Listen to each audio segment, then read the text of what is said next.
Okay, so Hilchos Chanukah. I feel like most years I don't end up like learning Hilchos Chanukah until like Hanukkah. So I'm very excited to like start now, and I'm also on the hunt for like a sugya to give shir on for like not for you guys, but for Hanukkah sugya. And so the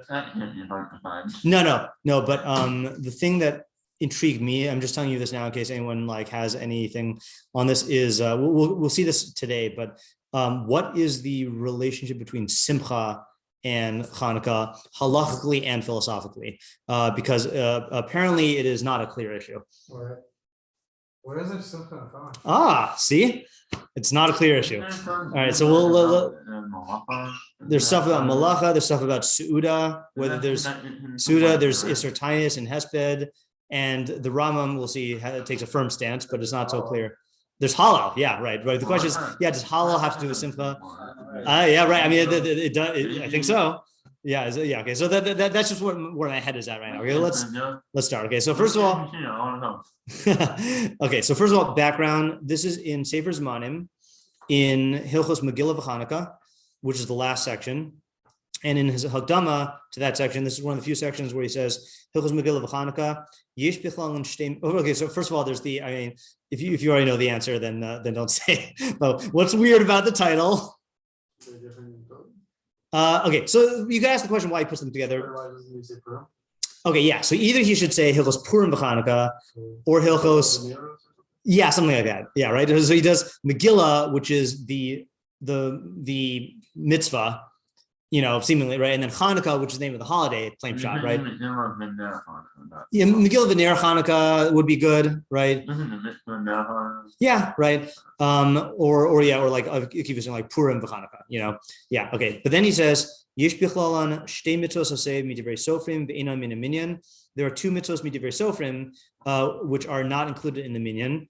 Ubir shtei mitzvos elu beprakim elu, and the explanation of these mitzvos is in these prakim. So this is one of the few sections. The other one being Hilchos Eruvin, where the Rambam says where it's a section that only has mitzvos midivrei sofrim, and therefore he doesn't like list what the mitzvah is. And we went through in our first year a shir from the Kuntras on the implications of that, but we're not going to go through that this year. Yosef, do you have a question?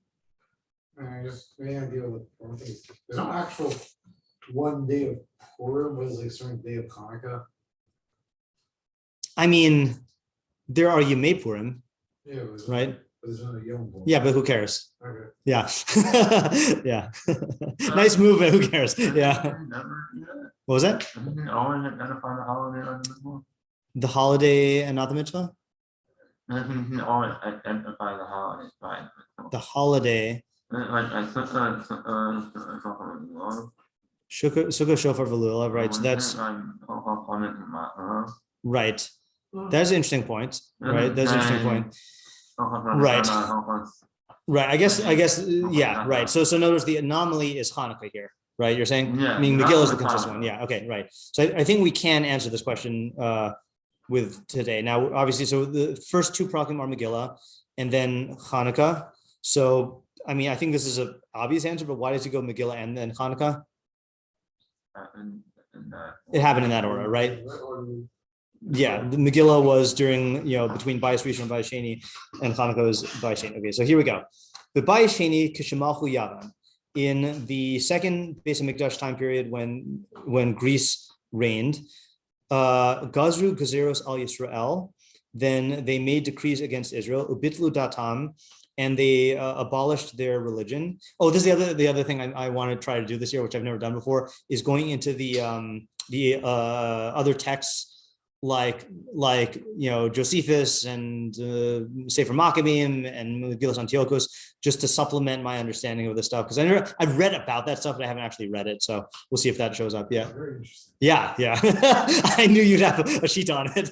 Yeah. I'm sure why have you done this? Okay, so yeah, let's keep that in mind, right? So the question is, why is he going over the history, right? Yeah, all right. So Gazru Gzeros al Yisrael mitzvos, and he did not allow them to be involved in Torah and mitzvos, to engage in Torah and mitzvos. Pashtu yadam b'mamonim, and they extended their hand into the Jews' money and women. And they went, meaning that they took their money, they took their women. And they went into the sanctuary. How do you translate prato bo pratos? Yeah.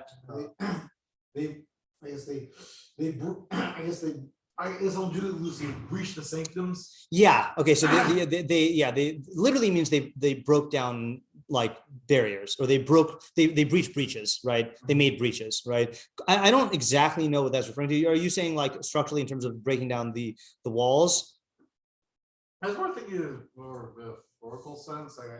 Yeah, that's the other. I'm torn between those two things. I know they kind of based on. I'm pretty sure some of those are based on. So let's see. I was telling Chaim that this is the first year we have the Yad Peshutah, so he can supplement us in a more easy way with the Gemaras. So he says, "Nichnazu lahechal pratos bo pratos Mishnah midos beis gimel v'shlosh esrei pratos hayubo shepartzu malchi yavan v'chasru v'gadron." Oh, so it's literal, I think, right? That there were 13 breaches that the malchi yavan breached, and then they restored. Let's just see what that is, though. Midos 2:3. Anyone ever done Maseches Midos before? No. Okay, Midos, Mishnayos, Kudilos, Midos. Is it gonna be Kachim? Yeah, Kachim, Midos. What did it say? 2, 3. Oops, 2 Gimel. There were 13. Yeah. Okay, because of all the terminology, because there's only 15 minutes, I'll just read it in English. Inside the wall of the Temple Mount was the sorig, a low fence around the temple, which served as a boundary beyond which entry to those impure was prohibited. 10 tefachim handbreadths high. There were 13 breaches in it, made originally by the Greek kings. And when the Jews fixed these breaches, they enacted 13 prostrations equivalent to them. Okay, I don't know what that means. Inside the sorig was the chel. Okay, so these are like literal breaches then. Okay, fine. So that does answer that question. I mean, I never know what that refers to. Megillah's Antiוכos, it says Achrechein ba'u b'nei Hashmonai lebeis hamikdash v'yivnu es hash'arim hanishbarim v'yisku pratos. Okay, so that's what it's referring to. That afterwards the b'nei Hashmonai came to the base of Mikdash and they built the gates that were broken and they closed the breaches. Yeah, okay, fine. So then it says V'timu hataharos.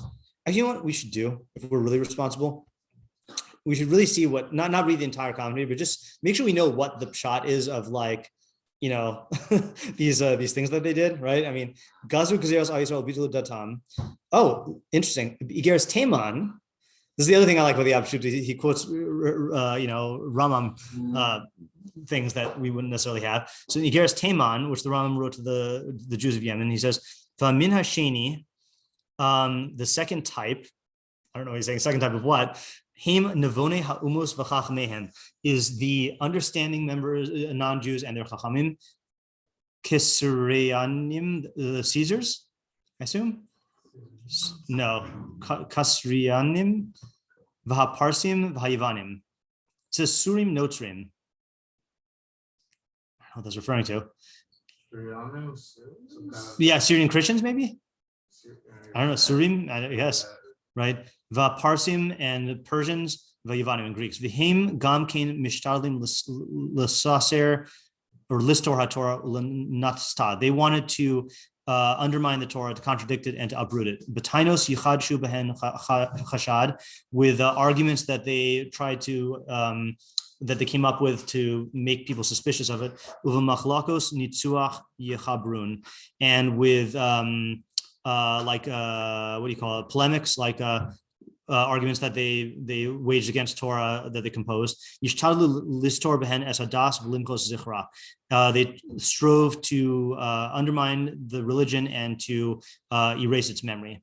Okay, and then likewise is so too in Bai Sheni, the Eis Tagboras Milchames Yavan Harasha, when the evil Greek monarchy rose up, Gazru Shmados Atsumos, they decreed huge persecutions. Strong and cautious persecutions, all Yisrael, in order to destroy the Torah according to their plan. They forced them to violate Shabbos, and to not circumcise their sons. And I've read about this, and they made each person write on his garment Ein lo chelek b'Hashem Elokei Israel. He does not have a portion in Hashem, the God of Israel. That's interesting. V'yachuk al keren shoro kain, and I never got that. And to write that on the horns of their bulls. Okay, like I don't know if it's like if that's like a branding thing, like not branding, like branding Hellenism. I mean, like that. I guess like I don't know if it was a thing, or is it their shofar? Karen shofar. I don't know. V'az yecharesh bo. Oh, and then to plow with it. Yeah, it's almost like they're like. I guess it would be the equivalent. Maybe this is a total speculation of like if you made all Jews write that on their car. Like I have no portion in the God of Israel. And then like it's their means of associated with their livelihood or whatever. I don't know. V'hismid kain ke-chamishim u'shtayim shana. Oh, that's important information. They persisted at this for chamishim u'shtayim shana for 52 years. Yeah. Now again, I don't know what the Rambam was relying on. Do you know if which historical records were available to the Rambam? Like what he would have been relying on? I think like there are definitely probably like various Christian books of Maccabees. Mm-hmm. I feel like that would have been available, right? Yeah, been available. Like Josephus, I'm actually doubtful. Like, I've never read that. Like, why did that only come up later on? No, my assumption is that Josephus is in a sense a Greek work, and that like he might have been a Jew who wrote it, but like fundamentally it was translated and handed down by Greeks, and therefore I don't know for certain, but just that therefore it wouldn't be on the mental map of things to look at. Right, but if the Rambam was already relying on translations of Greek works for like other stuff, then I don't know what was available. Like the Arabs they only cared about falsity, they didn't care about anything. Oh yeah. Like the Arabs they just sort of. They cared about medicine. I mean, there's a point. They care about the practical things. They weren't not history. Okay, yeah, I don't know. I'll ask some people. And then God destroyed their malchus and their religion together. Ha! They got what they deserved. Okay. Megillas Antiokos. Vahibime Antiokos v'ya'an v'yomer l'sarav ata ba'u v'nale alehem v'nivatal mehem es habris asher karas lahem Elohehem Shabbos Rosh Chodesh u'Milah. Okay, so that's pasuk from Megillas Antiokos that Antiochus rose up. I guess that's he rose up and said to his officers, "Now come, let us go up and negate their covenant that they sealed with their gods. Shabbos Rosh Chodesh and Milah." Purki Rabbi Eliezer says, "Chashecha zo malchus yavan shehechshicha inehem shel Yisrael mikol mitzvos haTorah." Okay, so that's darshaning in Rambam's Brisbane and Basarim when he had the vision. It says that there was Vahi Hashemesh levo tardima nafla Avram hine ima chashecha gedola nafelas alav. Right, that there was all these words for darkness, and they say that alludes to like the various galios. So it's saying that chashecha is yavan because it darkened their eyes for mitzvos. Wow, a lot of these things. One. Let's go to the end here. Megillah's Taanis. Oh, sorry. Berashit Rabbi says Choshech zo galus Yavan shechshicha inei Yisrael b'gzeroseha. So it's Yavan is called darkness because it darkened the eyes of Israel through their gezeros. Shahaisa omeres Yisrael. They said to Yisrael, Kisfu b'keren shor she'en lachem chelek be'elkei Yisrael. See, there you go again. Right in on the horn of an ox. I have no portion in the world of or in the God of Israel. Okay, Megillah's Taanis says Shapam Achas Gazar Malchus Yavan Harasha'a Gezerah al Yisrael v'amru lahem in lachem chelek be'elokei Yisrael lo hayu maskirin shem shemayim befihem. Okay, so they made a gezerah to say that they have no portion, and v'lo hayu maskirin shem shemayim befihem, and to not mention God's name. That's interesting.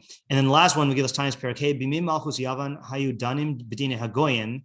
In the time of Malchus Yavan, they would do judgment in the courts of the goyim, because Shagavra Yad Peshutah Batlum v'hayu danim b'dinei Israel, and then they went back to the Dinei Israel. So see, this is the type of like midrashic data that like fills in some of the picture. Because until I read these things, like all I know is Rambam saying, okay, Gazru Gezeros, woo, whoop-de-doo, like what is the thing? And even if this is not historically accurate, which I have to see if it is interesting that this is how Chazal